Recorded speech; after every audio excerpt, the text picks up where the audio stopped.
तर मवियातून आता स्वबळाचे नारे दिले जात आहेत, वक्तव्य केली जात आहेत. काय नेमकं घडतंय जाणून घेऊया. ठाकरे गट मुंबईपासून नागपूरपर्यंत सर्व महापालिका निवडणुका स्वबळावर लढणार. ठाकरे गटाकडून संजय राऊतांची मोठी घोषणा. तर लोकसभा विधानसभेलाच एकटं लढण्याची गरज होती.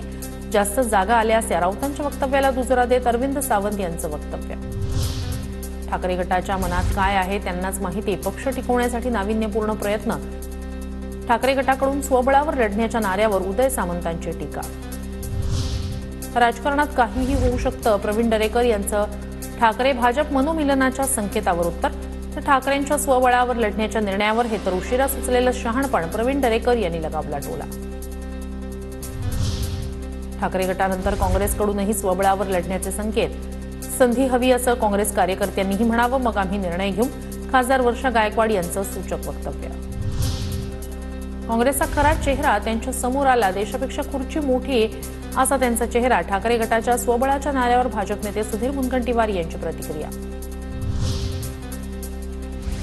ठाकरेंना एकत्र निवडणूक लढवण्याची विनंती करू, नाहीतर आमचा मार्ग मोकळा. ठाकरे गटाच्या स्वबळाच्या नाऱ्यावर काँग्रेस नेते विजय वडेट्टीवार यांची प्रतिक्रिया.